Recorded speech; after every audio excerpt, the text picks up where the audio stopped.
நாட்டு நகரு மீன் குழம்பு மண்சட்டியில் செய்கிறது எப்படின்னு பார்க்கலாம் வாங்க. அதுக்கு முன்னாடி சேனலை சப்ஸ்கிரைப் பண்ணிக்கோங்க, ஆல் பட்டனை ப்ரெஸ் பண்ணிக்கோங்க. அப்போ தான் நான் போடுற வீடியோஸ்லாம் நோட்டிஃபிகேஷன் வரும். அப்படியே லைக் பண்ணிக்கோங்க வீடியோஸ் பிடிச்சிருந்துச்சுன்னா. ஒரு கொய்யாப்பழ சைஸில் புளியை எடுத்து ஊற வச்சுக்கோங்க. நல்லா சின்ன வெங்காயம், பூண்டு, தக்காளி, வெங்காயம், பச்சை மிளகாய் எடுத்து கட் பண்ணிக்கோங்க. புளி தண்ணி கரைச்சி அதில் மல்லிப்பொடி, சோம்பு, சீரகம் எல்லாம் சேர்த்த பொடி ஆட் பண்ணிக்கோங்க. சட்டி காஞ்சோடனே எண்ணெயை ஊற்றிக்கிட்டு வெந்தயம், சோம்பு, சீரகம் மூணுத்தையும் ஆட் பண்ணிக்கோங்க. பொரிஞ்சு வர ஆட் பண்ணிக்கோங்க. சீரகம், சோம்புல பொரிஞ்சு வர ஆட் பண்ணிக்கோங்க. இப்போ கொஞ்சம் கருவேப்பிலை, 3 பச்சை மிளகாய் ஆட் பண்ணிக்கோங்க.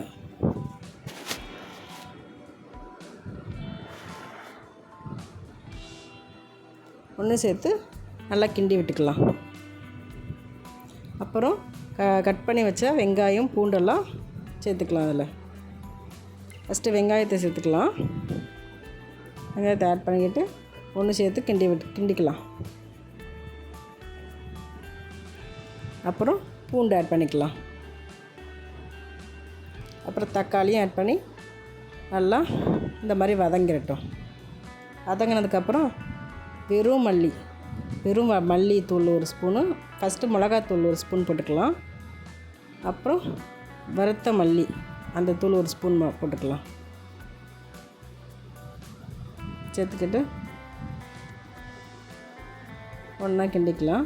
கொஞ்சம் எண்ணெய் கூட ஊற்றிக்கலாம் நம்ம எக்ஸ்ட்ரா.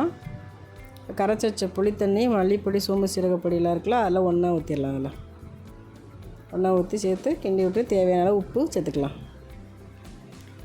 கொஞ்சம் லைட்டாக கொதி வரும்போது ஒரு கட் பண்ண மாங்காய் எடுத்து போட்டு மூடி வச்சிடலாம். ஒன்று சேர்த்து கிண்டி விட்டு மூடிவிட்டு இந்த ஸ்டேஜில் மீன் இருக்குது, மீனை வாஷ் பண்ணிட்டு வந்துடலாம். குழம்பு நல்லா இந்த மாதிரி கொதித்து வரும்போது நம்ம ஒரு மீனை எடுத்து அதில் ஆட் பண்ணிக்கலாம்.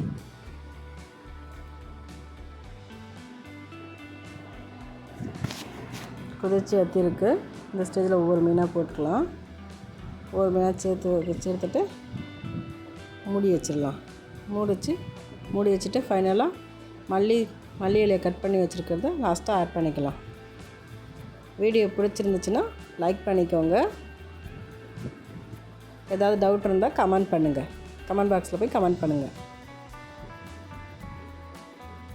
மண்சட்டி மீன் குழம்பு ரெடி ஆயிடுச்சு.